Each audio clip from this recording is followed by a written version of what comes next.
Olá, eu sou a professora doutora Ana Paula Batóquio, coordenadora do curso de Biomedicina das Faculdades Integradas de Bauru e também do curso de pós-graduação em Biomedicina, Enfermagem e Farmácia Estética. Hoje nós estamos iniciando uma nova etapa, um novo programa dentro da TV FIB, o programa Foco Biomédico. Esse novo programa ele está direcionado para assuntos relacionados à saúde em especial para toda a população, focando principalmente todas as áreas de atuação do profissional biomédico. E este mês em especial, o assunto em pauta será a conscientização do autismo. E para isso, eu tenho um enorme prazer de ter alguns convidados que vão trazer de uma forma muito gostosa e muito simpática assuntos direcionados a todos vocês. Gostaria de apresentar inicialmente o professor doutor Rodrigo Gonçalves Chiesi. Seja bem-vindo, Rodrigo. Oi, Ana, tudo bom? Tudo bem? Foi um prazer, está sendo um prazer esse convite, né, para falar um pouquinho sobre o mês da conscientização do autismo. Te dar parabéns por esse novo programa, nessa nova empreitada, que acho que é tão importante para nós, como profissionais, para a comunidade como um todo, e com certeza acho que vai agregar bastante para a sociedade, para os alunos, né, e de uma forma geral para toda a população. Muito bem. Antes de a gente iniciar a nossa conversa, Rodrigo, gostaria que você falasse um pouquinho das suas habilitações quanto biomédico. Tudo bem. Bom, eu sou biomédico, formado pela Universidade de Marília, né? Após a minha formação, eu procurei me especializar na parte de genética. Eu costumo dizer que eu escolhi a genética até antes da biomedicina. Ainda na escola, nas disciplinas de biologia, a genética sempre me chamava muita atenção. E por ter uma tia que tem laboratório, é biomédica, eu escolhi fazer o curso de biomedicina e já sabendo que depois eu gostaria de fazer uma especialização na área de genética. Foi quando eu fui para Botucatu, na Unesp de Botucatu, e fiz meu mestrado e meu doutorado na área de genética humana. E atualmente, hoje eu sou professor da FIB, né, no curso de biomedicina, entre outros cursos da saúde, e também atuo como geneticista fazendo a parte de aconselhamento genético. Então, a minha formação é biomédico, inicialmente, que me habilitou para análises clínicas, então eu tenho habilitação em análises clínicas, e posteriormente, com o mestrado e doutorado, eu peguei a habilitação também em genética, né, e é no qual eu atuo nas duas frentes, o que é de grande satisfação. Muito bom. Então, como vocês puderam observar, o biomédico ele está diretamente ligado a toda a parte do diagnóstico, da parte molecular, da parte genética. Então, por isso que o Rodrigo é um convidado que tem muito a contribuir com esse assunto. Rodrigo, vamos começar então definindo o que é o autismo para o pessoal que está em casa, de uma forma bem sucinta, entender um pouco melhor desse assunto que tanto se fala, mas pouco se sabe a definição correta desse distúrbio. O transtorno do espectro autista, né, como assim é chamado, ele é uma alteração, né, neuropsicológica, no qual o indivíduo, a pessoa, ela tem uma certa dificuldade, né, na interação interação interpessoal, né? Eles podem ser classificados em diferentes formas, né, conforme a sua gravidade do autismo, né? Existem aquele autismo que é mais leve, no qual a pessoa pode ter uma vida relativamente normal dentro das atividades diárias, pode cursar uma faculdade, pode trabalhar, né? E só ter mais uma dificuldade, mais interação entre as pessoas, né?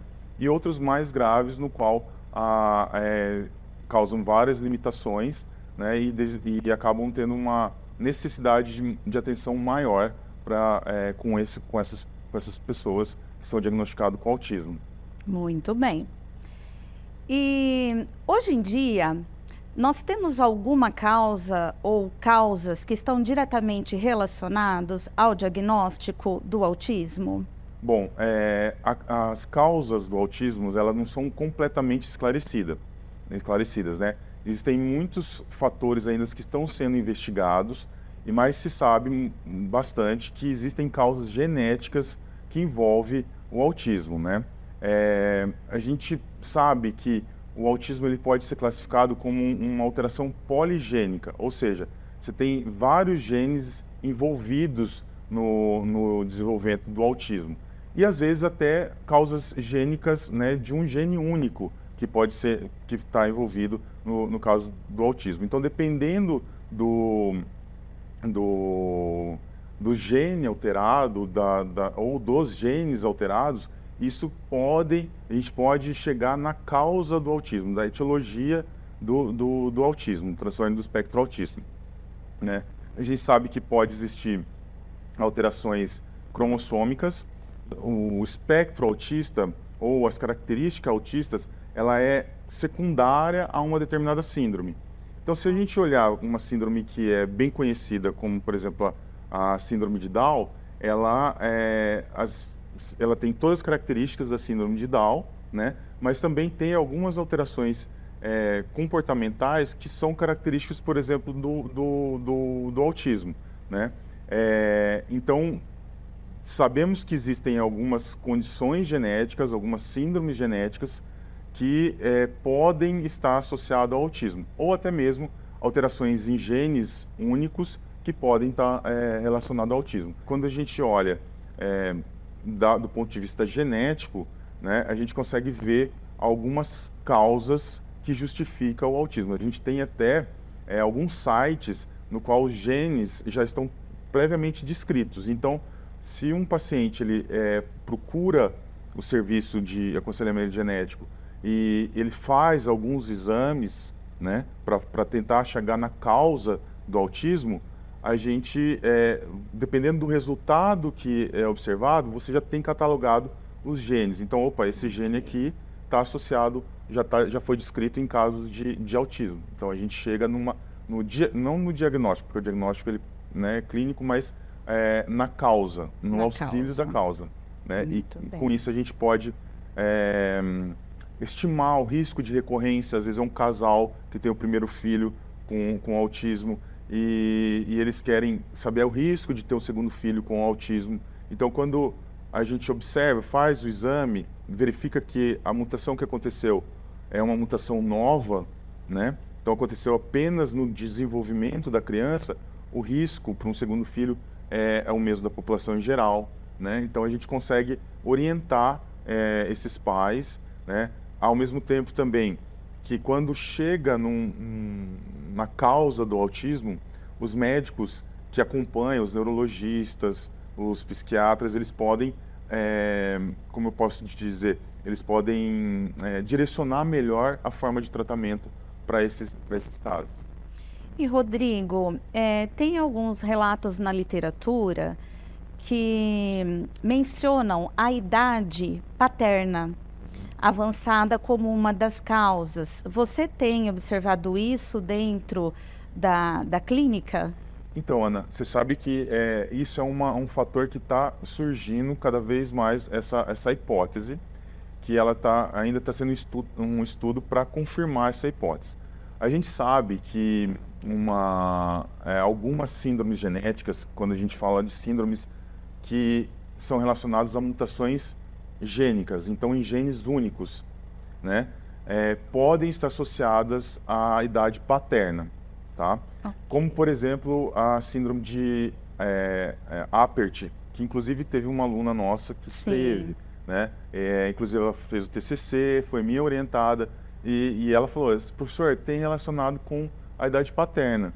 E a gente foi pesquisando e tal, e realmente tinha essa relação. Então, se a gente fala, né, pensa que já tem uma síndrome específica relacionada à idade paterna, por que não o autismo também não pode estar associado, né, à idade paterna também? Então, cada vez mais a gente está tentando correlacionar esse achado, a questão da idade paterna com o autismo. Então, está indo para esse lado as pesquisas também, né? Olha a importância da genética, né? Nós temos aí uma área que pode trazer, então, as respostas do que muitas pessoas aí têm dúvidas e não sabem como chegar no diagnóstico. E, Rodrigo, por que o autismo, hoje em dia, também pode ser chamado de TEA? O TEA, ele é uma sigla, né, que significa transtorno do espectro autista, e o TEA, né, ele, após a nova edição do manual do DSM-5, que cataloga, que analisa, classifica, né, alguns distúrbios do neurodesenvolvimento, né, eles chegaram a classificar essas pessoas que apresentam certas alterações comportamentais ou algumas alterações de interações, ou até mesmo algumas classificações como algumas deficiências intelectuais, como um transtorno. Então, quando a gente fala de um espectro, né, um transtorno do espectro, é porque abrange diferentes categorias de alterações. Então, por isso que ocorreu uma nova classificação, e com isso o nome, né, o transtorno do espectro autista, esse catálogo, né, o DSM, ele serve muito para nortear os médicos e outros profissionais que trabalham com TEA como fazer o diagnóstico. Lembrando que o diagnóstico do autismo, né, ele é um diagnóstico clínico, né, realizado por neuropsiquiatras, neurologistas, que junto com outros profissionais, como psicólogos, aplicando o teste, chega a fazer o diagnóstico do autismo, né? A genética acaba focando mais na causa. A parte laboratorial. Isso. Realmente há necessidade de uma equipe multidisciplinar para fechar esse diagnóstico. Sim. E os pacientes que apresentam, então, o autismo, como que a família ou até mesmo os médicos podem identificar os principais sintomas? Bom, no caso, a família, né, ela tem que ficar muito atenta com relação porque como a gente estava falando, como é um espectro de desenvolvimento, você pode ter aquela condição que é o TEA do nível 1, que é o mais simples. Então, às vezes, é uma criança que não tem muita interação, né, não olha olho no olho, enfileira os brinquedos, né, tem algumas seletividades alimentares, né, então são algumas características que indicam principalmente esses casos mais leves de autismo. Por outro lado, aqueles casos mais graves, né, que é muito foco da genética, são aquelas crianças que tiveram atraso no desenvolvimento, ou seja, são crianças que às vezes demoraram para andar, demoraram para falar, né, não conseguem acompanhar na escola, né, o desenvolvimento. Então, isso são alguns sinais que logo nos primeiros 12 aos 24 meses, a família já começa a perceber alguns sinais, né? É importante levar esses sinais, essas observações que a família faz para um médico especialista, um neuropediatra, né? Um psiquiatra que vai saber definir quais seriam os melhores exames a serem feitos, né? Às vezes um teste neuropsicológico, né? Às vezes precisa ser feito também exames de imagem para excluir alguma alteração cerebral que pode estar causando esse atraso no desenvolvimento. Então, são alguns sinais que a família como um todo tem que estar atenta para depois, posteriormente, levar ao médico. Por quê? Porque quanto mais precoce, mais cedo houver alguma intervenção, como terapia ocupacional, fisioterapia, fono, né, e própria terapia, melhor vai ser o aproveitamento, melhor vai ser o desenvolvimento e o ganho dessa criança, né? Não dá para a gente ficar esperando. Então, tem alguns marcos de desenvolvimento que eles têm que ser respeitados. né? Então, o tempo de andar, o tempo de falar, tudo isso tem que ter tem que estar atento se está dentro dos marcos de desenvolvimento. Isso, Estabelecidos, né? estabelecidos. E como você mencionou, então nós temos 3 graus a classificação do autismo. A gente pode classificar o autismo como nível 1, 2 e 3, conforme a gravidade dos sinais clínicos que essa pessoa apresenta, né? Muito bem. E como você mencionou também, Rodrigo, então acaba havendo um diagnóstico por exclusão, como por exemplo os exames de imagem, porque com o exame de imagem a gente não consegue ver nenhuma alteração no autismo. Isso. O que eu quis dizer é que existem exames, como por exemplo, exame de imagem, outros exames, por exemplo, uma audiometria. Será que essa criança ela não está com dificuldade em falar porque ela tem uma deficiência auditiva? Então aí você não é questão que não é porque ela tem um autismo, mas sim porque ela tem uma deficiência auditiva e está com dificuldade para falar. Então são exames complementares que vão excluir, olha, então não tem nenhuma alteração cerebral, não tem deficiência auditiva, não tem deficiência visual, né? Então tudo isso exclui todas essas possibilidades e aí quando não, e alguns exames neuropsicológicos chegam-se no diagnóstico do autismo, né? Muito bem. E existe alguma idade específica quando há suspeita para realizar esses exames? Então, na literatura a gente fala que o ideal é começar antes dos 5 anos, né? Você já olhar, começar a analisar os sinais, né, que podem estar associados ao autismo e já começar a investigar até antes dos 5 anos, porque aí você consegue ter uma intervenção mais precoce e com isso a criança tem um ganho, né, no desenvolvimento dela. Muito bem. E em relação ao exame, na parte de genética, seria então toda essa avaliação da citogenética, Rodrigo? Então, exame específico? Então, existem, segundo a Agência Nacional de Saúde Complementar, ela tem alguns passos para serem feitos. Primeiro, a gente tem que entender que o diagnóstico genético ou a causa genética do autismo, a gente pode encontrar em aproximadamente 30% dos casos. Então, eu costumo dizer para as mães que chegam, né, para os pais que chegam para fazer o aconselhamento genético, que a genética ela acaba sendo um iceberg. Então, fora da água tem muita coisa que a gente já conhece, mas embaixo da água também tem bastante coisa a ser descoberta. Então, em 30% dos casos de autismo, a gente consegue chegar numa condição genética. E para isso a gente começa a análise com o cariótipo, porque às vezes tem algumas condições como, por exemplo, a síndrome de Klinefelter é uma condição no qual o homem ele tem 2 cromossomos X e um cromossomo Y. E leva um certo atraso no desenvolvimento. Então, no cariótipo, você faz, e pode ser confundido com o autismo, né? Então, com o cariótipo, você já fecha a causa, né? E não especificamente do autismo. Mas, se der normal, a gente passa para outros exames, então faz análise para excluir a síndrome do X frágil, que é um outro exame que o cariótipo não pega. Se fez o exame do X frágil, deu normal, a gente passa por um outro exame que a gente chama de microarranjos cromossomos, também conhecido como Array-CGH, que vê microdeleções e microduplicações ao longo de todo o genoma, né?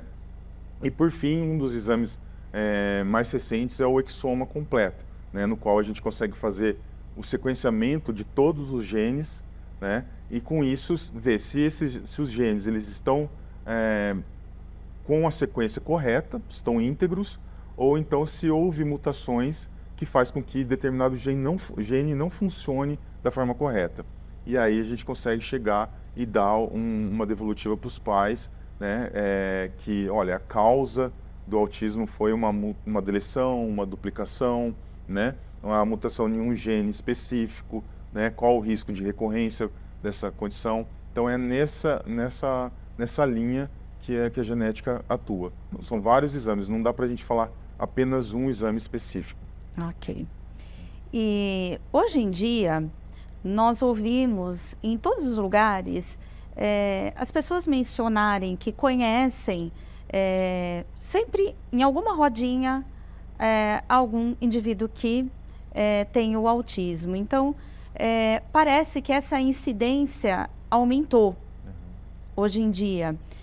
Eu andei pesquisando, tem no Jornal de Pediatria, acho que a incidência hoje em dia para crianças é de uma criança a cada 33. Sim. Então, quer dizer, por que aumentou, né, tanto? Será que faltava diagnóstico, faltava investigação? Ou ainda, né, essas causas que estão sendo estudadas, está trazendo as respostas que os profissionais estão procurando? Né, você colocou bem, né? A gente está vendo um aumento, parece que antes não tinha uma grande quantidade de pessoas com TEA, né? E hoje parece que está aumentando. Eu costumo dizer que não é que está aumentando, é que como nós temos hoje mais conhecimento sobre não só esse distúrbio, mas como todos os outros, né? Ficou mais fácil a gente chegar no diagnóstico, e isso dá uma sensação de que aumentou. Então, eu costumo dizer assim, há uns 40 anos atrás, por exemplo, uma criança que tinha um atraso no desenvolvimento, uma dificuldade no aprendizado, né, uma dificuldade de interação, eles eram considerados como uma criança especial e ficava por isso mesmo. Hoje não, hoje aquelas crianças acabam entrando dentro do espectro autista, até mesmo por essa nova classificação da DSM-5. Então nós temos alguns fatores que ajudam a explicar o porquê que a gente parece que tem mais casos de autismo. Então nós temos diagnósticos mais precisos, pesquisas mais voltadas para essa área. Nós temos uma condição que o pessoal de mais baixa renda hoje tem mais acesso aos diagnósticos, aos tratamentos, né, às terapias do que há 30, 40 anos atrás, né? Então tudo isso ajuda muito nesse aumento, no que a gente considera um aumento do número de casos. Né? Uma outra situação é que, muito tempo atrás, as pessoas acabavam que tinham um filho com um transtorno do espectro autista ou com esse atraso, acabavam ficando mais reclusas, né, e não se direcionando para a sociedade como um todo. E hoje a gente apresenta, graças a Deus, uma inclusão maior, né, de todas essas pessoas. Então, as pessoas não têm mais esse medo de expor, né, e mostrar. Então, graças a Deus, nós temos uma inclusão maior, né, de uma forma geral. Então, todos esses fatores, né, uma inclusão maior, um acesso maior aos exames de diagnósticos, as pesquisas envolvendo, tudo isso faz com que dê essa sensação de que aumentou os casos de autismo. Ok. E Rodrigo, em relação ao número de casos, já que nós estamos conversando sobre a incidência, o número é maior em homens ou mulheres? Então, a literatura mostra que os casos de autismo ele é mais comum em meninos, né? Em torno de 5 vezes mais a probabilidade de acontecer em meninos do que em meninas. E aí me lança a questão da genética de novo. Porque quando a gente pensa em uma característica que é mais frequente em meninos, a gente pensa em alterações em genes relacionados ao cromossomo X. Sim. Porque se a mulher ela tem 2 cromossomos X, né, e um desses cromossomos X tem um gene defeituoso ou que não está funcionando da forma correta, ela tem um outro cromossomo X que compensa essa alteração, né? E com isso a menina, no caso, ou a mulher, no caso, não vai desenvolver o transtorno do espectro autista. Agora, se ela envia um cromossomo X com o gene defeituoso, né, o menino ele só vai ter apenas um cromossomo X. Sim. E aí vai manifestar o transtorno. Então, será que existe uma correlação direta? Isso. Será que existem genes ali presente no cromossomo X que aumenta a probabilidade do autismo, né? Porque catalogado, está na literatura que é mais comum em meninos do que meninas, em torno de 5 vezes mais comum em meninos do que meninas. Então, são respostas aí que a biomedicina, junto com a saúde, ainda tem um futuro para trilhar, para trazer essas descobertas, né, Rodrigo? Sim. E já que você falou do acesso ao diagnóstico, ao exame, como que funciona hoje? É plano de saúde, particular? O SUS dá a possibilidade das pessoas conseguirem ter acesso a esses exames para poder chegar nesse diagnóstico? Olha, a gente sabe que, se a gente falando mais especificamente dos exames genéticos, do ponto de vista particular, é mais simples, né? Porque basta um médico, um neurologista, um pediatra encaminhar para o geneticista, e aí o geneticista, junto com o médico assistente, solicitar os exames para fazer a pesquisa de uma forma geral, né? Pelo plano de saúde, o plano de saúde também, eles cobrem alguns exames, então vai depender muito do plano que o paciente vai ter, né? E pelo SUS está mais voltado para centros mesmo de pesquisas, ou grandes centros que trabalham com crianças com atraso de desenvolvimento. A gente tem algumas organizações de saúde, né, em algumas cidades que acabam dando uma assistência para aquelas casos de doenças raras, no qual até o autismo ele pode, embora tá bem mais comum, né, como 1 para 35 nem pode ser considerar como raro, né? Exatamente. Mas auxilia nesse ponto. Então você tem alguns centros no Sistema Único de Saúde que faz a análise genética, faz o aconselhamento genético e até mesmo a investigação de uma forma geral. Muito bem. E, Rodrigo, para a gente finalizar essa parte da nossa conversa que nós estamos abordando aí, o diagnóstico, para quem está em casa, que não tem a menor ideia do que é um cariótipo, do que é a parte genética, a partir de qual fluido biológico? Às vezes ela pergunta, mas é o exame de urina, é o exame de sangue? Como que é feita essa coleta para recolher esse material para fazer a citogenética? Bom, depende então dos exames, né? Quando a gente fala de citogenética, é a análise dos cromossomos, então para isso é feita uma coleta de sangue periférico, né? Então uma coleta de sangue aí levado para o laboratório e a gente faz uma cultura celular. E nos casos da análise por microarranjos, cromossomos e o exoma, a gente utiliza o DNA. E para isso também pode ser feita uma coleta de sangue, né, com variações aí do tubo que a gente utiliza, né, para fazer os anticoagulantes que a gente usa para fazer a coleta de sangue. Mas para análise de DNA, a gente pode também utilizar outras amostras, como a própria mucosa da bochecha, né? Então, um raspado da bochecha assim, também pode ser utilizado para fazer o exame do DNA, né, e, consequentemente, análise de genes envolvidos no autismo. Muito bem.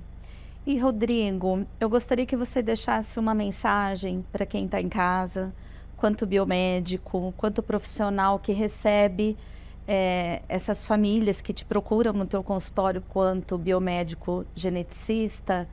O que você poderia deixar aí de recado, de mensagem para essas pessoas que estão nos ouvindo hoje? Claro, então, para os familiares, eu alerto, né, que prestem atenção no desenvolvimento do filho de vocês, conversem com o pediatra, né, façam um acompanhamento do desenvolvimento dele, né, e caso haja alguma suspeita, né, que peçam um encaminhamento, seja para o geneticista, para a gente realizar alguns exames genéticos, ou até mesmo fazer um encaminhamento para esses profissionais da área da saúde, como psicólogos, fisioterapeutas, conforme a necessidade da criança, porque o quanto antes a gente tiver uma intervenção, é melhor para a criança, é melhor para que ela se desenvolva melhor, ganhe, melhore o desenvolvimento dela, né, seja o desenvolvimento motor, psicossocial, psicológico. Então, investiguem e façam um acompanhamento precoce para que essa criança ela consiga ter um desenvolvimento adequado. Eu acho que seria isso. Muito bem. Rodrigo, gostaria de agradecer imensamente por toda a sua contribuição, por tanto estudo envolvido, tanto tempo de dedicação à biomedicina e também à genética. E contamos com você futuramente aí para mais um bate-papo com novos assuntos. E para você que está em casa, nós vamos fazer um intervalo e voltamos logo logo com mais alguns convidados.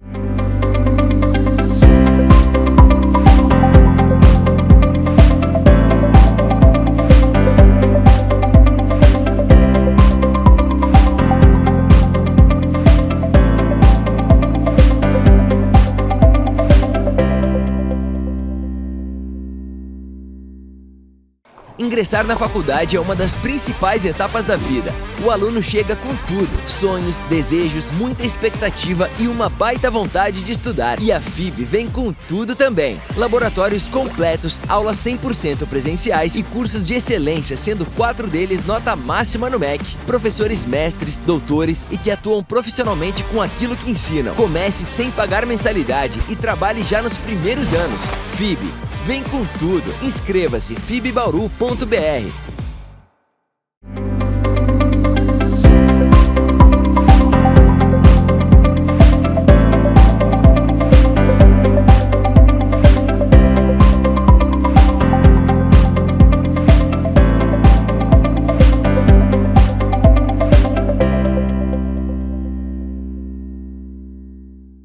Voltamos.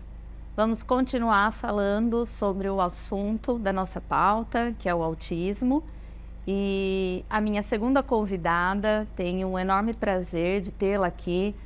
Então, eu tenho ao meu lado a Adriana, que é, além de colega de trabalho, biomédica, foi aluna do curso de graduação de biomedicina da FIB, também do curso de pós-graduação, e ela vem trazer o seu depoimento como mãe de um autista. Seja bem-vinda, Adriana. Obrigada, Ana. Foi um prazer enorme estar aqui hoje, né, nesse programa, contando um pouco da minha história, né, como que foi descobrir que meu filho é autista, né? Ele entra no transtorno do espectro autista, que é o TEA. Então, assim, foi uma coisa incrível eu estar descobrindo, porque de primeiro momento eu não fazia ideia nem o que era o autismo, né? E nem o autista, como que a gente tinha que lidar, não tinha essa noção. E graças a estar tendo a oportunidade de estar estudando aqui na faculdade, o conhecimento que eu adquiri aqui foi o que eu fui buscar informações quando eu descobri que meu filho era diferente. Então, eu só tenho que agradecer essa oportunidade de estar estudando, de ter feito aqui essa graduação. Inclusive foi aluna do professor Rodrigo, que né, nos concedeu aí a entrevista anteriormente. Então, você partiu do ponto de vista que você observava que havia alguma coisa diferente em seu filho. Sim, o comportamento dele foi bem diferente. Como eu tenho 2 filhos, né, tenho uma filha hoje de 20 anos e não tinha nenhum desses comportamentos que eu observava nele, que era a questão da gente chamar atenção e não respondia. Foi feito outros exames a partir daí, né, dessa questão dele não estar ouvindo, eu estar chamando ele, eu falei, nossa, ele tem algum problema de audição. Aí a questão de não ter uma comunicação na hora de pedir alguma coisa, ele não conseguia, as falas eram muito desconexas, a gente não conseguia formar uma frase e entender o que ele estava querendo passar. Isso por volta de quantos anos, Adriana? Olha, 3 anos. 3 anos. Que foi. Assim, foi o ápice da gente ver que alguma coisa estava diferente, que a gente tinha que correr atrás. Em algum momento você pensou em autismo? Não. Não pensei. Pensei que era algo diferente. Pensei que poderia ser só uma criança com a hiperatividade, déficit de atenção, que foram, assim, os diagnósticos primários que foram fechados para ele, né? Com tantas intervenções que foram acontecendo, foi passando para vários especialistas, passei por planos de saúde que não fechavam o diagnóstico por conta de mudanças de médicos. Foi muitos que foram dando diagnósticos diferentes. Então, isso complicou até para finalizar o diagnóstico dele. E quanto tempo levou entre você procurar esse suporte para te ajudar até você ter o diagnóstico do teu filho? Olha, foi uma batalha para fechar de praticamente, assim, 8 anos. Dos 3 anos até porque praticamente... porque ele foi fechar mesmo o diagnóstico dele, ele já estava com 10 para 11 anos. Certeza. Falar, esse daqui é o diagnóstico do seu filho, ele é TEA, então a gente vai fazer as intervenções. Só que como a mãe, né, mãe sempre está preocupada, corre atrás e leva num lugar e outro, eu já fazia as intervenções direcionadas para esse transtorno, né? Porque sem ter o diagnóstico fechado. Sem ter o diagnóstico dele fechado. Foi muita correria. E Adriana, e no momento que foi fechado o diagnóstico, qual foi a tua reação e a reação dos teus familiares? A minha foi tranquila, né? Que aí eu já tinha uma noção, porque eu já estava estudando, já sabia como que funcionava, o que eu tinha que fazer, né? Para ajudar ele, apoiar e ele desenvolver, graças a Deus. Mas o pai, né, a família não aceitava, não. Achava que eu estava procurando doença, né? Falava, não, você está procurando doença. E aí foi um pouco complicado essa parte, né? Que eu acho que o apoio familiar é muito importante nessa hora da descoberta, para a gente fechar o diagnóstico ali, todo mundo junto, e ele fazia intervenções, né? A gente acaba tendo que parar um pouco a vida da gente, né? A mãe tem que parar para cuidar do filho. Eu me recordo, até nessa época você trancou o curso, tranquei o né? curso. E eu acho muito importante isso que você falou, porque o suporte a essas mães e a essas famílias são muito importantes nesse momento, né? E aqui em Bauru, Adriana, quais os lugares, né, por onde você passou, quais os lugares que te deram esse suporte para você chegar ao diagnóstico, para você realizar esse acompanhamento e atualmente você realizar essas terapias ou tratamento para o Miguel, seu filho? Isso, o Miguel. Então, a gente começou, né, nas escolas, né, graças a Deus hoje as escolas encaminham as crianças que apresentam essas alterações, eles já fazem o encaminhamento ou para Sorri ou para a PAI aqui de Bauru. E o Miguel foi encaminhado para a PAI. Lá foi feita toda uma triagem de todos os psicólogos, TO, fisioterapeutas, todos eles fizeram testes com o Miguel para fechar o diagnóstico. A partir que fechou esse diagnóstico, aí foi feito ali o que seria feito o tratamento dele, o que a gente ia fazer, que é a parte psicopedagógica que a gente faz com ele, e a fono, é o que a gente trabalha mais hoje, que ele tem mais dificuldade, que é a parte fono e a deficiência intelectual que está associado com ele também. Então a gente passou por essas duas, né, indicações, mas hoje ele faz acompanhamento no espaço Avalon. Até é um espaço que é acolhedor, né, que é o Luan, que é um moço lá que acompanha a gente bem de perto. Nossa, é espetacular o atendimento dele. E ele fazia parte da instituição aqui de Bauru também, que é da FAPAB, que é muita gente conhece essa escola, né, essa instituição. Então, aqui em Bauru, nós temos associações ou algum tipo de ONG para apoiar, dar esse suporte para a família e para o paciente? Sim, desde que haja assim, um encaminhamento, né? Tem que ter um encaminhamento. No caso, para a FAPAB? A FAPAB, tem um encaminhamento para a FAPAB, para a PAI e para a Sorri, desde o médico que passa esse encaminhamento, tá? E na FAPAB, a diferença é essa questão do não ter vaga.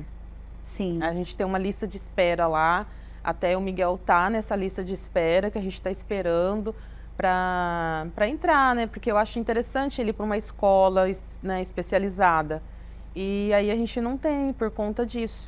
É uma lista enorme, eles não têm espaço, né? Eles querem atender, mas não conseguem, né?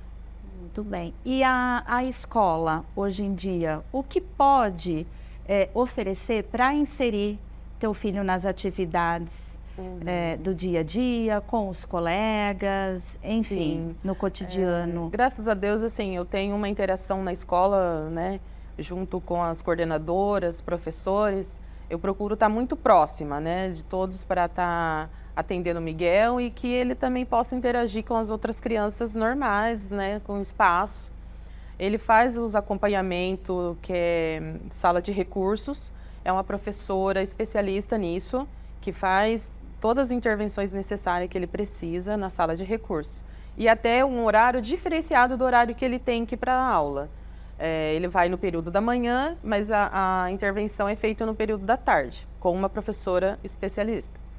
Como ele tem essa dificuldade na deficiência intelectual, que é, né, a escrita, essa coisa da leitura, tudo mais, ele tem agora uma professora que fica com ele na sala, que é uma professora auxiliar, né? Muitos pais não sabem disso, que os filhos têm esse direito de uma professora auxiliar na sala para acompanhar e ver toda a dificuldade que seu filho tem. Então, isso é um direito, conquistado por lei. Isso. E o autista tem, então, esse benefício. Pode correr atrás, tem direito, tem como entrar com ação e consegue. Porque o Estado não oferece se você não entrar com o recurso. Muito bem, olha aí, uma dica importante para quem não tem conhecimento. Sim. E voltando a falar da convivência com a sua família, a gente sabe a real necessidade de todo mundo estar inserido nesse contexto para ajudar não só a mãe, que acaba ficando sobrecarregada, mas também todas as pessoas que convivem diretamente com esse paciente. Algum de seus familiares precisou fazer uma terapia junto para te ajudar? Ou você que foi administrando tudo e conversando com todo mundo? Bom, o meu caso é bem diferente. Eu acho que eu sou o pilar, né? A estrutura, acho que familiar de todos lá. E então, assim, eu precisei desse suporte, eu fui buscar apoio psicológico, né? Porque é muita responsabilidade a gente ter que trabalhar, ser responsável pelo trabalho da gente, cumprir um horário, e aí a gente naquilo, nossa, eu preciso levar meu filho para uma terapia, eu preciso acompanhar na escola, eu preciso ir numa reunião. Às vezes a gente está em horário de trabalho, a escola liga, ó, seu filho está em crise. E eles não têm como controlar, né? Então, assim, toda semana tem uma ligação, né? Toda uma semana a professora liga, o Miguel não está bem, hoje ele está mais agressivo. Então, fica difícil, porque a gente também tem que entender que ele tem os momentos dele que vai ter, né, uma agressividade ali, uma hora que o professor não consegue controlar, nem o auxiliar, nem a professora. Então, eles chamam a gente na escola. E é qualquer horário, não tem. Então, a gente fica bastante assim, nossa, eu tenho que cumprir com o meu horário, né? E aí essa coisa é uma cobrança, né? Graças a Deus, assim, por trabalhar nessa instituição hoje aqui, eu acho que foi a parte que mais me ajudou foi trabalhar aqui na FIB, que eu acho que outra empresa não faria o que fizeram aqui para mim, né? Abrir essa oportunidade de trabalhar, flexibilidade no horário, entender que a gente precisa, né, Estar próximo. Estar próximo do filho, acompanhar. Então, foi fundamental, né? A rede de apoio que eu recebi aqui na FIB a rede de apoio que eu recebi em casa também, depois que eles conseguiram entender que realmente ele precisava dessa ajuda, essa intervenção toda. Então, foi, assim, muito necessário, muito válido. E essas crises, pelo que as pessoas relatam, e também toda a parte de publicação, esses momentos são momentos que tem um furacão ali dentro da cabeça do organismo, principalmente ali, a gente vai entrar muito em detalhes em anatomia, fisiologia, mas aquela parte do tálamo, onde filtra todas as questões, principalmente de estímulos vindo de fora, e que esse paciente ele vai externar isso, né? No caso do Miguel, seria agressividade ou ele tem um outro tipo de comportamento, como por exemplo, crianças que se cutucam, puxam pelinha da ponta dos dedos, em alguns casos, né, no grau mais avançado, costumam bater cabeça, enfim. No caso dele, qual seria? Ele teve momentos diferentes, né? Teve período que ele ficou muito agressivo e aí ele agrediu os amigos, professores na sala, ele tinha aquela coisa. Outros momentos ele se escondia, ele não queria que ninguém olhasse para ele, ninguém, né, ver ele se escondia mesmo. Às vezes a gente ia procurar, ele estava atrás da escola, né? A gente às vezes não achava ele dentro da escola, ele estava atrás da escola. E aí, o principal mesmo que incomodava muito ele, que depois ele, né, relaxava, ele, nossa, mãe, aconteceu, era a questão do controle do esfíncter. É o que é o pior para ele. Olha, interessante. Porque aí ele perde esse controle, aí ele faz na roupa, e aí em qualquer situação. Às vezes a gente ia num parque, aí aquela ansiedade que gerava para ele ali, só dele estar brincando num parque com outras crianças, ele tinha o escape. Então, isso para ele era difícil. E para a gente também, né? Porque toda vez que ia para a escola, tinha que mandar uma peça de roupa. E, querendo ou não, os outros amigos, né, dentro da sala de aula não entendem essa coisa. Porque um menino grande tem, né, uma cuequinha, um shortinho, uma roupinha diferente né, dentro da bolsa, né? Porque ele já tinha uma idade, né? Mas a gente tinha que ter, porque ele, do nada, ele sentia esse escape e ele tinha que ter essa limpeza ali, né? E muitas das vezes, essa semana mesmo, foi um dia que ele se desentendeu com o menino numa fila né, na escola e ele teve o escape. Aí eu precisei ir lá levar, porque ele não queria mais levar na bolsa, né, a roupa mais. Ele falou que já é moço, então ele não precisa levar mais. Aí eu precisei levar um shorts 9 horas da manhã. Então, se eu estivesse no horário de trabalho, já ia ter que sair correndo, ir lá, né, buscar. Então, essas coisinhas que ele tem. Mas, graças a Deus, hoje está bem controlado. Muito bem.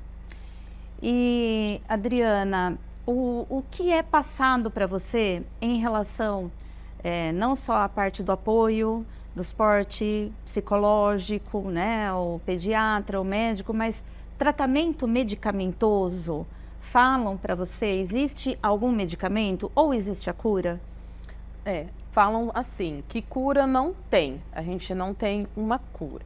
Mas as intervenções fazem com que a criança desenvolve melhor e aí ela consegue, né, ter uma boa convivência de acordo com as intervenções que a gente vai fazendo, que é multidisciplinar, né? Então, toda a intervenção hoje que a gente conseguiu colocar, introduzir no Miguel, é o comportamento que hoje ele tem, que ele consegue ir até a escola, ele já quer vir sozinho da escola, né? Não tem mais medo de ir e vir e o contato com pessoas, ele não tem mais isso, graças a Deus.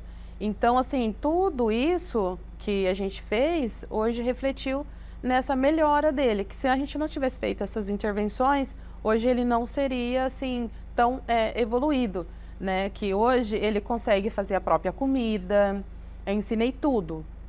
Eu sabe, não tenho essa coisa assim, ai, não vou fazer isso porque meu filho não pode. Não, ele é capaz de tudo. Eu acredito em tudo nele. A partir do momento que eu parei de ter dó e falar assim, ele vai conseguir, meu filho faz tudo. Faz tudo. Ele faz a própria comida dele, eu ensinei ele a mexer em tudo, fogão, no gás, isso pode, isso não pode, ele faz tudo, tudo. Age normalmente. Age normalmente. Que era até inclusive uma pergunta que eu ia fazer para você, mas a gente já vai emendar. Então, a rotina do seu filho hoje, você conseguiu ver ao longo desse tempo uma melhora no comportamento dele, na parte social, em relação à parte motora, dos movimentos repetitivos? Sim. E isso você atribui a todo o tratamento que você buscou até hoje, associado aos seus cuidados de mãe? Aos cuidados de mãe, às terapias. Até ele fazia aqui acompanhamento na Físio na FIB. A professora Carol, que é a que coordena essa parte motricidade aqui, aí ela que já ficou direcionando também, né, que ele não tinha o diagnóstico, e aí ele fez 3 anos aqui. E o ano passado ele conseguiu andar de bicicleta. Olha, que alegria. Então foi assim, o primeiro ano que ele andou de bicicleta, que ele falou, agora mãe, eu vou emagrecer porque eu vou andar de bicicleta. Porque teve esse apoio. Né? Ele não... Quando criança a gente comprava o bibizinho para ele, né, a motoquinha, ele ficava brincando com a roda. Ele não montava ali no bibi, ele queria ficar ali só rodando a rodinha, ele achava interessante aquilo, a bicicleta. Tem muito o estímulo, né? Eles estímulo, deixam de... O brinquedo não era aquela finalidade, para ele era outra, né? E aí a gente via também a questão da organização dos brinquedos, né? Ele organiza por cor, por tamanho, é tudo na mesma linha. Se chega a minha sobrinha e vai lá e tira do lugar, nossa. Isso incomoda. Incomoda. É tudo do jeito dele, o quarto dele. Ele gosta muito de luz, de cor. Então, se a gente mexe, tira, nossa. Porque são estímulos, né? Para ele é estímulo, ele gosta muito de luz. Né? Então, tem crianças que não, né? Mas ele gosta. E no autismo é importante dizer que não existe uma fórmula mágica. Não dá para colocar todo mundo dentro de uma mesma caixinha. Cada um se enquadra. Claro, tem um diagnóstico, como o professor falou, mas chegar na causa, chegar naquilo que incomoda, que muda o foco. Cada um tem a sua individualidade, né? Cada um tem. E o que é importante também, né? A gente avaliar. Na minha família, a gente não teve diagnóstico entre minha irmã, meus irmãos. Mas a gente já teve dentro da família, da parte do meu pai, tia, que teve um filho autista, né? Então, a gente sabe que dentro da família tem, né? Olha, esse gene. Então, a gente já está todo mundo esperto para avaliar o filho na hora que está com alguma alteração diferente, algum comportamento, né, na questão da fala, na audição, os movimentos estereotipados, aquela coisa que fica, a criança fica muito fixa numa coisa só, ela tem aquela fixação, né, porque isso, porque aquilo, textura, muita textura. A questão da textura. Alimentação, o Miguel ele é muito seletivo, só come coisa seca. Né? Então a gente tem que estar observando tudo isso dentro da rotina do lar para você conseguir chegar e falar, ó, acho que a gente tem que ir lá avaliar. E o melhor é acompanhar dentro do posto de saúde, que é o que é mais próximo. A escola tem que estar atenta também para auxiliar os pais e a gente buscar. Você tem alguma sugestão como mãe desse atendimento, desse suporte que você acredita que possa melhorar para outras famílias que estão buscando aí esse apoio? Eu acho que é a acessibilidade assim das escolas. As escolas, essa questão da interação, né, que tem integração da criança. Mas tem a integração, mas a gente não vê também aquela coisa assim, que a escola realmente foi adaptada, foi preparada para isso. Eles acabam inserindo, mas não tem, a competência para atender esse tipo de aluno. Não tem. Eu acho que teria que ser obrigatório todos os professores, não só ter um professor especialista, mas aquele que é o responsável pela sala também ter essa parte se especializar nessa parte do diagnóstico para chegar tanto o transtorno do déficit de atenção, hiperatividade, né, que é o TDAH, todos esses transtornos dentro da sala de aula é difícil para o professor. Então, se ele já tem uma visão e consegue trabalhar, ele vai conseguir direcionar os pais para observar os filhos em casa, conseguir intervir e procurar uma medicação, porque aquilo, eles não têm cura, mas as medicações fazem com que eles conseguem ter um foco na sala de aula, controlar a ansiedade, essa parte da agressividade. Então tem que ter. Eu acho que é a escola. Muito bem. Como que você vê teu filho no futuro? Hoje? Eu vejo assim, como ele gosta muito, né? Ele gosta de coisas, ele gosta muito de montar coisa, né? Eu desmonto a minha casa, né? Eu falo, não tem mais tampa de Tupperware, porque ele já desmontou, fez carrinho, ele faz hominho, então ele gosta muito da parte de montar e desmontar. Quem sabe um arquiteto, né? Quem sabe, por que não? Né? Quem sabe, assim, eu vejo ele montando um robô, porque ele adora essa parte de robô, então a parte robótica, né? Então é o meu sonho aí, ver ele formado. É claro que Deus vai encaminhar certinho qual que vai ser, né, a direção dele, mas o que ele for, para mim, já é válido, porque é muita luta, né? Muita luta para chegar onde ele chegou. Muito bem. E qual a sua mensagem para quem está nos ouvindo nesse momento, vendo e ouvindo o depoimento dessa mãe batalhadora, guerreira, que luta, né, e sempre aí persiste para que teu filho tenha os melhores cuidados, tratamentos, acompanhamento, enfim. O principal deles é a rede de apoio. Rede de apoio. A rede de apoio que é familiar. Tem que ter um conjunto, o pai, a mãe, né? Se possível, os avós, os tios, eles trabalharem juntos, né? Um apoiando o outro, né? Porque todos nós temos as nossas necessidades de trabalhar, cada um tem a sua profissão. E nós, mães de autistas, a gente também tem os nossos sonhos. Nós também temos nossos sonhos. Nós queremos ver os nossos filhos bem, mas a gente também tem os nossos sonhos. E o meu sonho foi se realizar nessa questão que hoje eu sou biomédica, né? Então, eu consegui me formar graças à rede de apoio que eu tenho. Então, se não tivesse essa rede, não conseguia, né?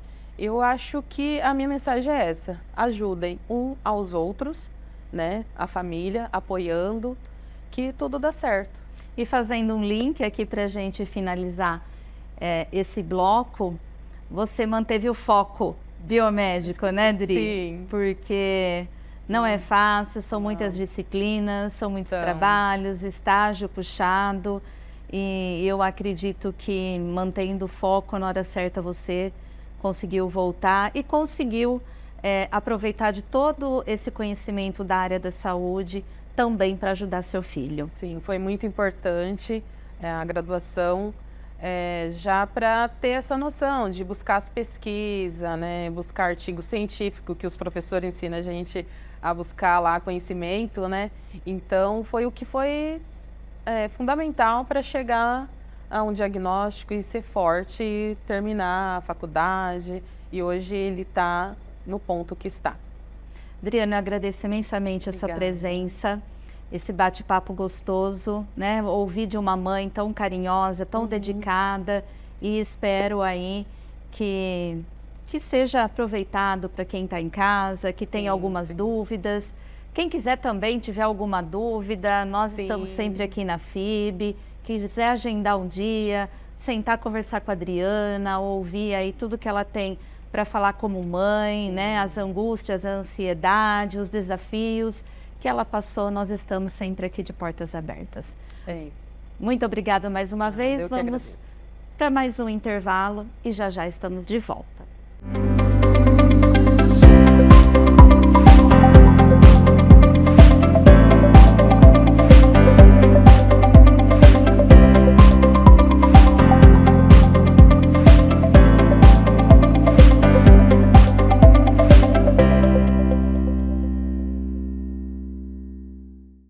Ingressar na faculdade é uma das principais etapas da vida.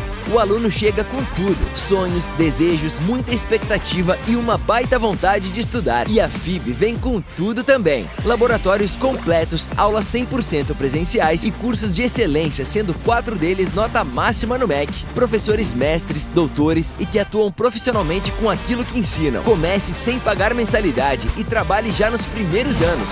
FIB, vem com tudo. Inscreva-se fibbauru.br. Aqui estamos na era da informação, em um planeta hiperconectado.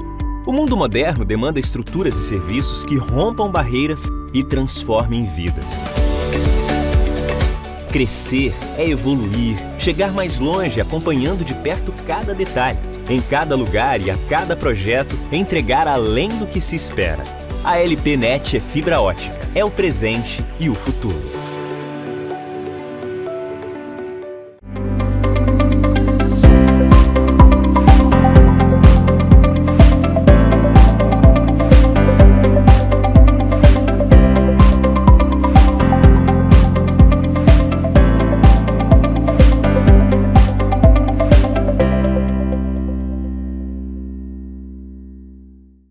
Voltamos e agora eu tenho ao meu lado xará do professor Rodrigo, agora o aluno do primeiro ano do curso de Biomedicina, ingressante agora 2024.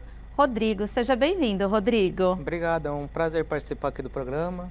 Eu que agradeço, né, você ter aceitado vir bater um papo comigo. E desde já eu quero contar a nossa história para o público que está em casa, como que o Rodrigo chegou até a FIB. Rodrigo já estudava na FIB, né, Rodrigo? Sim, cursava Ciência da Computação. Acabei cursando 1 ano e meio, só que eu acabei desistindo. Não deu certo, Não deu certo. Foi o curso que você realmente criou aquela expectativa, né? Sim. Às vezes acontece isso com alguns alunos nossos e eles acabam transitando. Aqui na FIB nós temos uma atividade para apresentar os nossos cursos que se chama Universitário por um Dia. E acho que foi meados de outubro do ano passado, o Rodrigo veio até aqui para realizar essa atividade no Laboratório de Análises Clínicas e ele veio acompanhado pelo seu pai. Aliás, Sim. Muito simpático o seu pai.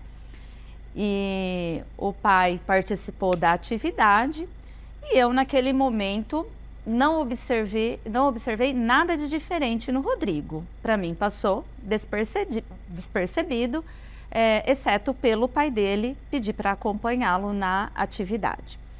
O Rodrigo fez a prova, prestou vestibular e ingressou no primeiro ano.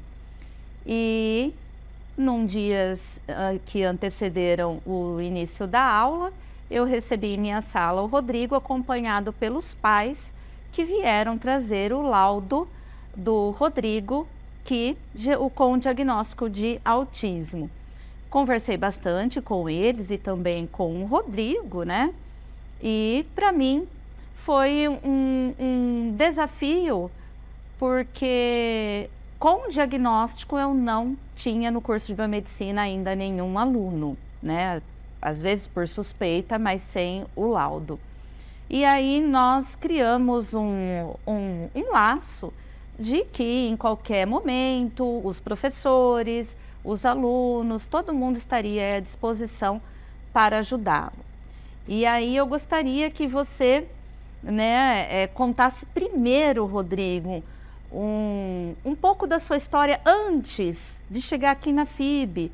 Como que foi a sua infância, a sua vida ali, né, na época da escola, o convívio com os colegas e até mesmo com a sua família? Eu, na minha infância dentro de casa, eu sempre fui bem tratado, tive uma infância muito boa. Porém, já quando a questão era escola, a minha infância foi bem conturbada. Eu tive vários problemas por causa das minhas crises que eu não sabia que eu tinha, que eu ficava muito agressivo com minhas crises, eu acabava batendo no coleguinha, só que sempre era por um motivo, eu nunca chegava a bater direto. Eu sempre falava umas 2, 3 vezes para a pessoa parar de me provocar. Se não parava, eu começava a bater. Entendi. Daí eu ficava muito frustrado também, que sempre era eu o punido e a outra pessoa nunca era. Porque daí- você não tinha um diagnóstico. Sim, eu não tinha um diagnóstico, mas eu seguia com terapia de psicóloga, mas não focada nisso. Você já Eu já fazia fazia terapia desde os nesse momento? 5 anos, se eu não me engano. Desde os 5 anos. E eu fiz até o início da pandemia, que foi quando ela parou de atender pelo plano de saúde, então a gente parou. E nessa época, você tinha um bom relacionamento? Você era mais solitário? Ou você tinha um grupinho de amigos? Eu era aquele menino que eu ficava muito sozinho. Eu não gostava de ficar muito com amizade, eu tentava ficar mais na minha. Você não gostava de interagir? Não, eu evitava ao máximo. Você Até evitava. hoje eu, por exemplo, quando a pessoa eu não conhece, eu evito.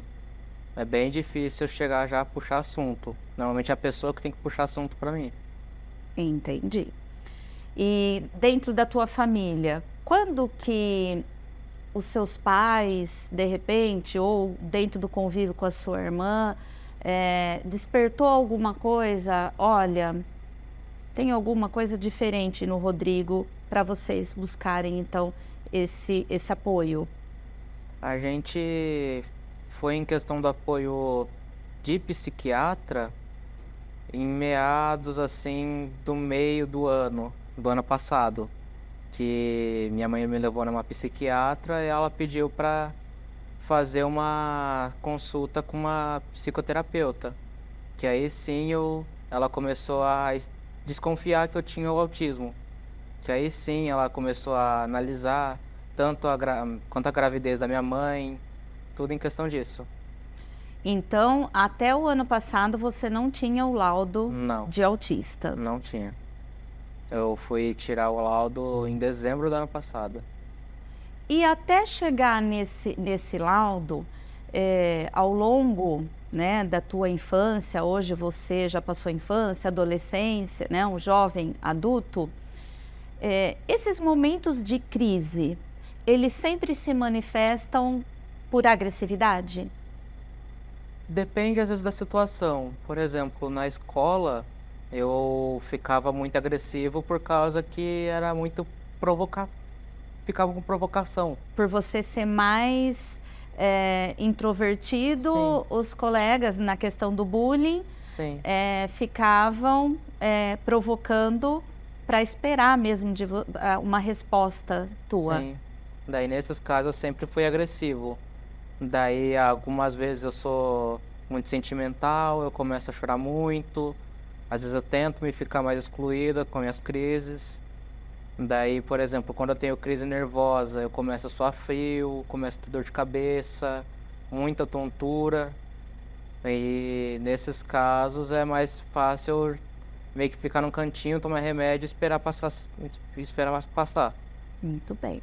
E esse medicamento, que no caso o médico que prescreveu, é para ajudar a controlar esses sintomas gerados por esse furacão que tem, né, de emoções dentro Sim, daquele momento que você está passando. sim.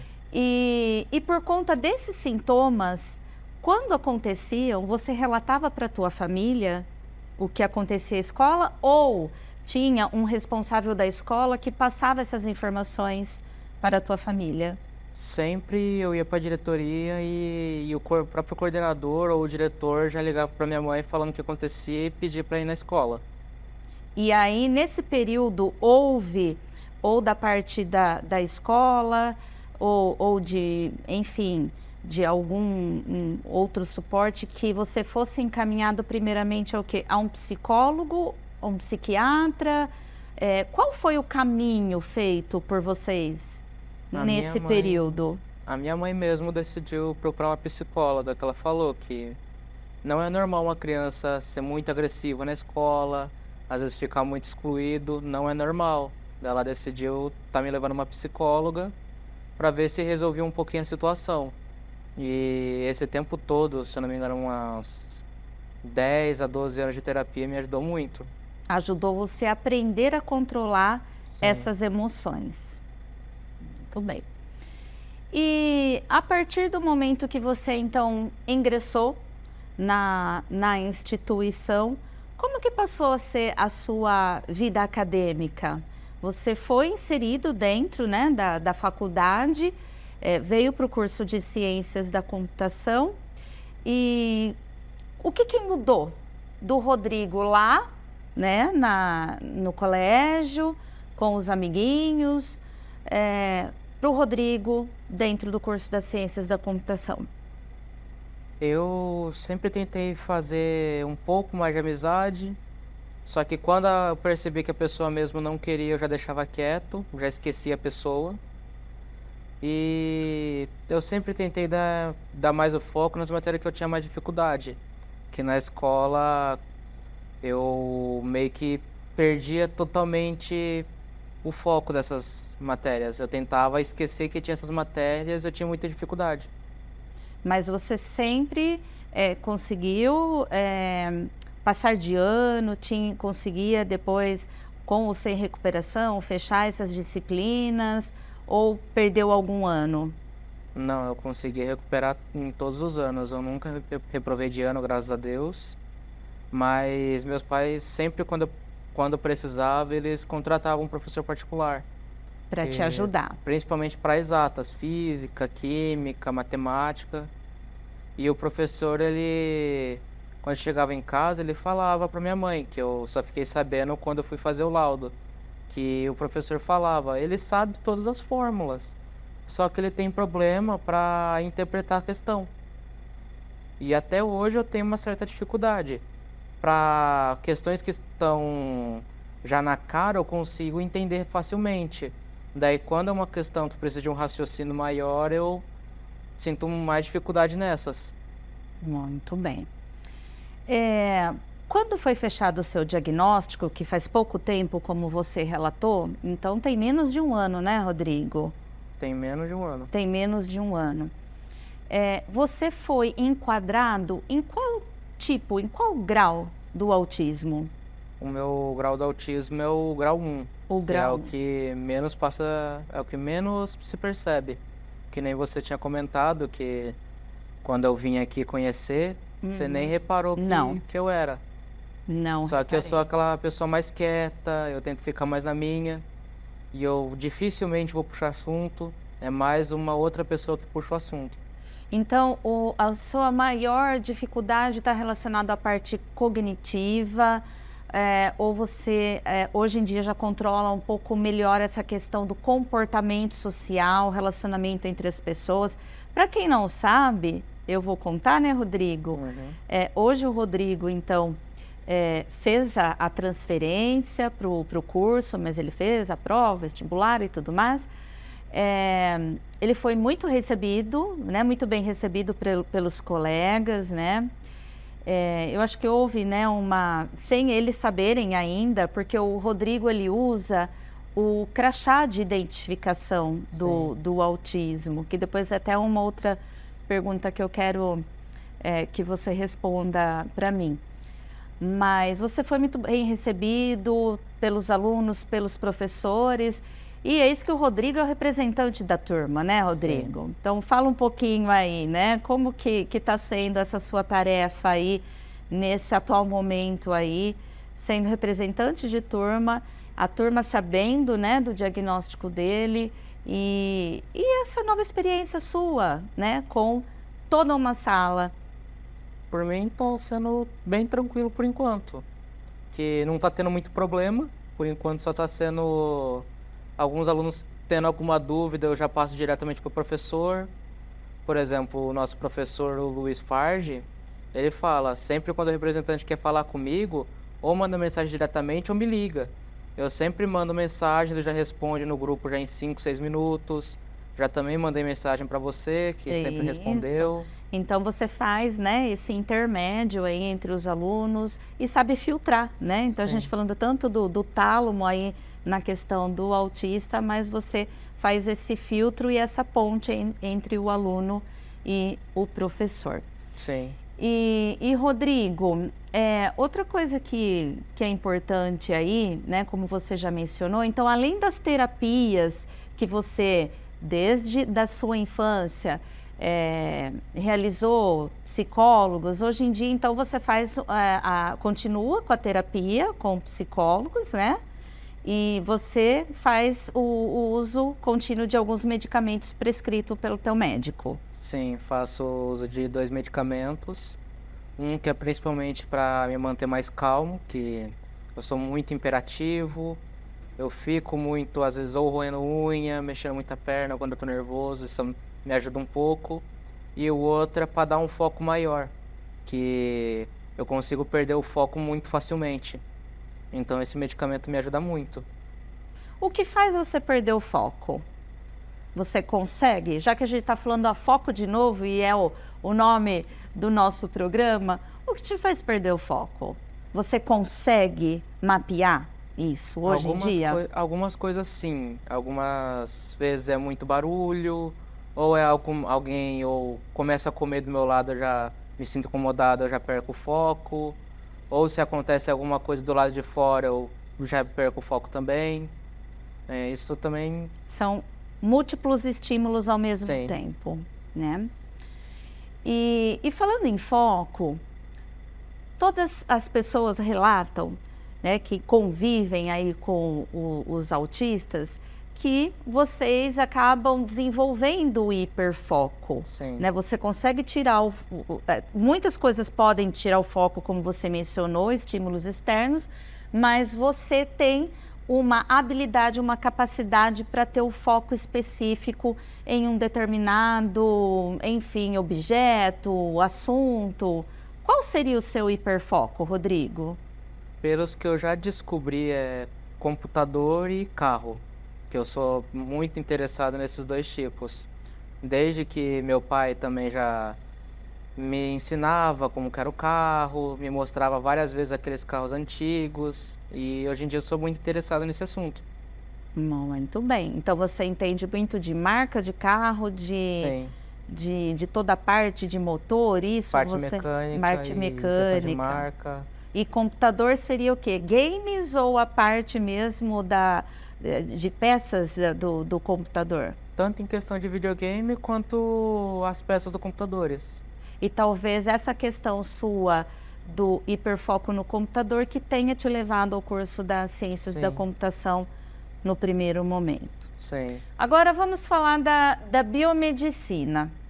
Hoje você no primeiro ano do curso de biomedicina. Quais são as suas maiores dificuldades? Pode falar, viu, Rodrigo? Mesmo com a professora aqui na sua frente. Atualmente, eu estou sentindo dificuldade mais nas partes que são mais teóricas. Por exemplo, em matérias que são só texto, interpretação de texto, eu sinto mais dificuldade. Já, por exemplo, a matéria de anatomia, a química e a matéria de segunda-feira, que é a citologia, já que já tem prática, eu já estou me sentindo mais acostumado. Consegui me acostumar bem facilmente. Então, a prática associado aí aos conteúdos teóricos, claro, você está conseguindo acompanhar, está Sim. conseguindo desempenhar todas as funções na aula. Muito bem. E Rodrigo, eu gostaria que você também pontuasse aí para quem está em casa, não só como uma mensagem, mas algo que você gostaria muito que todos soubessem, por exemplo, do autista. Você não esconde de ninguém, você anda com o crachá. Você gosta de usar o crachá ou você se sente obrigado? Ou, de repente, a tua família que fala usa para você ser identificado como autista? Não, eu me sinto totalmente normal. Que pra mim, eu coloco na minha cabeça. Esse crachá meu, é só eu falar, é um colar. É um colar que você usa todo dia, ou um relógio. Por exemplo, quando você sai de casa, você não vai esquecer uma corrente que você usa todo dia, você não esquece o relógio. Então, pra mim, eu já tô acostumado já. Eu nem me importo mais. E após o diagnóstico, você ficou mais tranquilo em saber que todas aquelas suas emoções, ela tinha uma causa que hoje pode ser passada para você? Sim, hoje eu me sinto bem mais tranquilo. Que antes você ficava angustiado pensando, nossa, eu sou desse jeito, mas por quê? Eu não consegui entender o motivo de eu ficar muito estressado assim do nada, principalmente ou angustiado, que eu ficava muito com receio. Então, isso me ajudou muito hoje em dia já. Muito bem.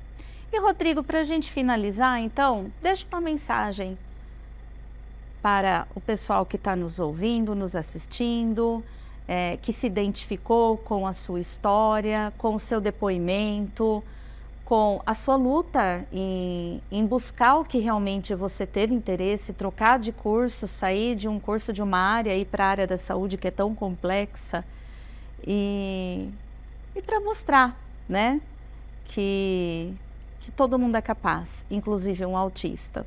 Sim. Por exemplo, sempre quando você se sente meio com dificuldade em um certo curso, você está com receio, por exemplo, você está indo mal, você não está conseguindo entender a matéria, ou se não, você já pegou muita DP e está com medo de conversar ou com seu pai, com sua mãe, ou até com o coordenador, nem precisa ter medo, é só você sentir que é confiança, conversar que vai se resolver, por causa que você tendo um diagnóstico e já conseguindo resolver, você vai longe. Muito bem. E nós estamos aqui para te apoiar, teus colegas, os professores. Eu sei que tanto seus pais como você se sentem muito bem aqui na nossa instituição. E para finalizar, eu gostaria de deixar a minha mensagem, quanto biomédica, quanto professora, que um diagnóstico, quando fechado, quando concreto, ele traz a libertação. A libertação que a pessoa precisa para poder seguir a vida dela, para poder ser ajudada e também ajudar os outros. Então, o autismo, ele tem recursos, né? Hoje em dia, basta você procurar, ter paciência, né? A gente sabe que quem às vezes tem um caminho mais longo a seguir, não pode desistir, e que a família, os amigos e a equipe multidisciplinar da área da saúde é essencial para poder ajudar a colocar, a inserir, né, jovens como o Rodrigo e também quando criança ali, inserir dentro da sociedade, inserir dentro do mercado de trabalho, né? Sim. Que é o futuro aí desses jovens brilhantes que nós temos. Finalizamos por aqui, agradeço a atenção de todos que estão em casa. Muito obrigada e até a próxima. Foco Biomédico fica por aqui.